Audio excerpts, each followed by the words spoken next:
Olá, bom dia, mais uma semana iniciando e hoje, dia 20 de 4 de 2020, nossa aula é de Ciências Naturais.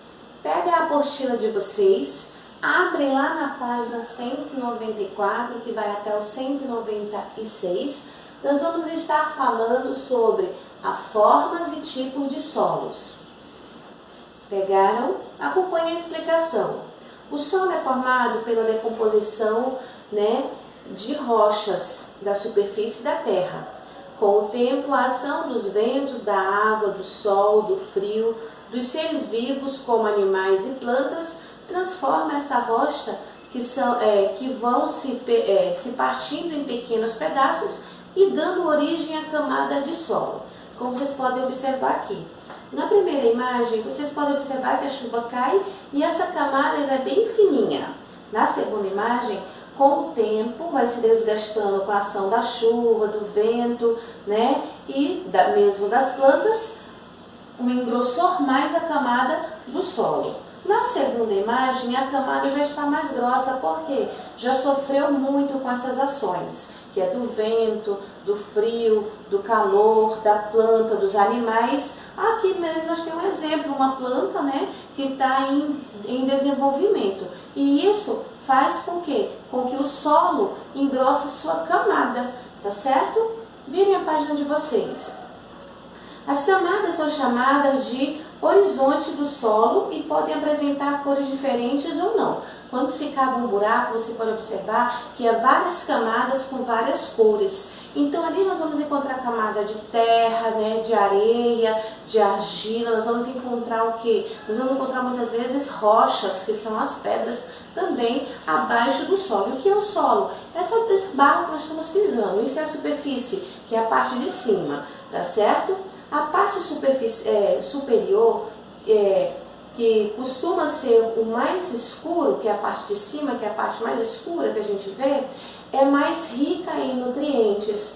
Isso acontece porque os seres vivos que morrem são decompostos pela ação de micro-organismos. O que são esses micro-organismos? São os fungos e as bactérias, os chamados decompositores, que são os que comem, os fungos e as bactérias, Eles comem aqueles bichinhos, os insetos, os animais que morrem. E para onde vai tudo aquilo? Para o solo, para as camadas superficial e o subsolo, tá certo? Mas isso é nojento. Para nós é nojento, mas para a terra ela é um riquíssimo nutriente que vai servir para quê? Para adubar, para alimentar a terra e as plantas, tá certo? Processo que libera nutrientes enriquecendo o solo. Olha o que eu falei. E o que é nojento para nós, que são os animais podres, para a terra é um grande nutriente, são vitaminas que durante algum tempo ela vai ser processada ali dentro do solo, no subsolo, e as plantas vão se alimentar desses riquíssimos nutrientes. Como vocês podem observar aqui, vão para onde? No solo. No solo existem várias camadas de cores. Essas camadas, nós podemos encontrar nessas camadas diferentes cores e tipo de solo, que são arenoso, argiloso. Muitas vezes também podemos encontrar rochas. E na página de vocês, na página seguinte, abaixo do solo encontra-se o subsolo, onde estão presentes carvão, mineral, petróleo, ferro, ouro, a prata, ou seja, no subsolo, que é lá embaixo, quando a gente cava um buraco, a gente não chega a uma profundidade, nós chamamos de subsolo. Nessa camada do subsolo podemos encontrar o ouro, a prata, o ferro, o carvão mineral, o petróleo, que é no subsolo, lá mais fundo, tá? Há também depósitos subterrâneos de água, denominados aquíferos. Observe o esquema. Os aquíferos, gente, nós podemos encontrar lá na parte do subsolo. O subsolo, parte subterrânea. Na parte subterrânea é o que fica lá embaixo. Quando você vai cavar um buraco, por exemplo, em muitas fazendas, não é todas, mas tem algumas fazendas que é necessário cavar um poço para se ter água na fazenda. Então eles costumam cavar poço. E quando eles cavam esse poço, eles chegam na camada de argila, eles chegam no solo arenoso e chegam também nos denominados aquíferos, é onde eles vão encontrar a água lá no subsolo, tá certo?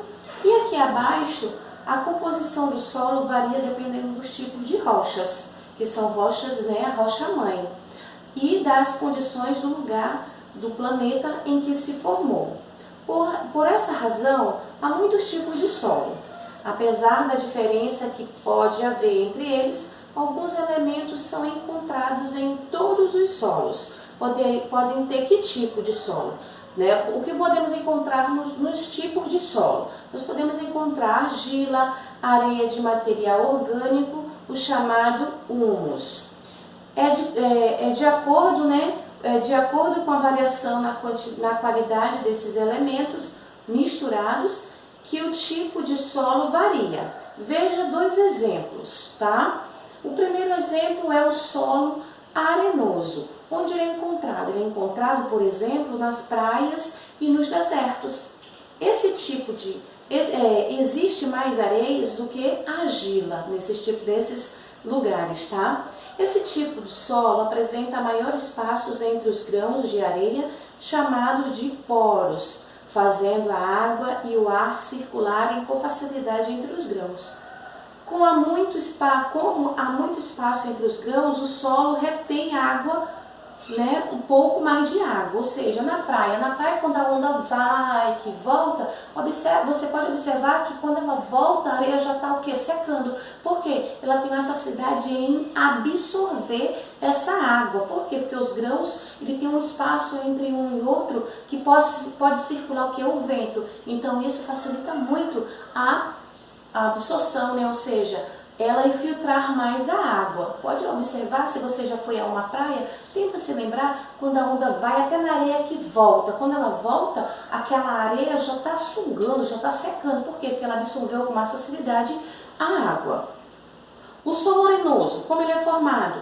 Ele é formado por grãos muito pequenos. A areia, que é o solo argiloso, ele é totalmente diferente de um solo arenoso, que é com areia. Então, o solo argiloso, ele é formado por grãos muito pequenos. No entanto, ao contrário do que se ocorre no solo arenoso. Nesse tipo de solo, os espaços que existem entre os grãos são bem menores.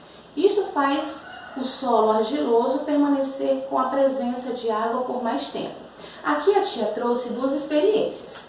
Esse com areia e esse com barro. Eu peguei uma garrafa PET, eu cortei, a parte de cima eu fiz o funil e vou virar aqui. Aqui eu coloquei o que? O algodão e a areia, tá? Aqui eu coloquei o barro, aqui eu coloquei o algodão, aqui eu coloquei o barro. E o que nós vamos fazer? Nós vamos colocar a água, tá? E vamos ver qual é a que tem mais facilidade em absorver essa água. A mesma quantidade que eu estou colocando em um, eu estou colocando em outro. Observaram que na areia já começou a cair a água. Na areia já começou a cair a água. E no argiloso? No argiloso, que é o barro, a água está todinha em cima. Então, quem teve mais facilidade em absorver essa água foi o arenoso, o solo arenoso, o solo que tem areia. O solo que tem barro, que é o argiloso, não tem tanta facilidade em absorver essa água. É por isso que muitas estradas com barro fica mais tempo molhado, liso, né? Por quê? Porque tem mais dificuldade em absorver essa água, tá? Aqui do lado de vocês vão virar a página, tá aqui a experiência que a tia acabou de fazer, tá certo? Que é para vocês observarem a diferença de um solo para o outro. Virem a página de vocês. Agora observe as imagens e responda o que se pede. Com base no experimento, onde você acha que uma poça de água se formaria com mais facilidade. Agora que vocês viram a experiência que eu fiz, onde você acha que poderia formar uma poça de água? Qual é o tipo de solo que não absorve tão bem a água? Aí vocês vão ter que ler as questões, tá? Na praia, na horta, pois esses locais apresentam o mesmo tipo de solo argiloso. Na praia e na horta, pois esses dois locais apresentam o mesmo tipo de solo arenoso. Na praia, pois esse local tem solo arenoso. Na horta, pois esse local tem um solo argiloso. Então, qual é o que segura mais água? É o solo argiloso ou arenoso? Tá? Você conhece o animal descrito a seguir? O animal descrito a seguir, gente, é a minhoca.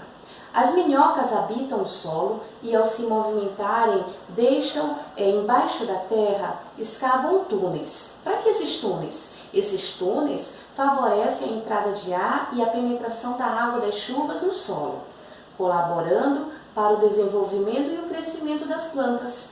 Esses animais alimentam-se de restos orgânicos de vegetais e de animais. As fezes das minhocas ajudam a tornar o solo mais fértil, que é chamado de humus. Humus é o cocô, né, da minhoca, que ele é riquíssimo em nutrientes para a terra, tá? Com a ajuda do professor e dos colegas, façam uma experiência para descobrir a importância do humo da minhoca para as plantas. Material necessário: semente de girassol, vaso plástico, folha de jornal, porção de areia, porção de humus e minhocas. Qual é a experiência? Você vai plantar, tá? 3 sementes, pode ser 3 sementes em cada vasilha, porque pode não nascer uma, né? Então você vai ter mais chance de uma nascer. Coloca num copinho, né? O barro, areia para você plantar. Você planta normal como se planta uma plantinha. Só que em um dos vasos você vai colocar humus de minhoca, para você poder ver a diferença no que você vai colocar humus e o que você vai deixar sem humus. Qual é o que vai nascer melhor e qual é o que vai nascer mais rápido essa planta.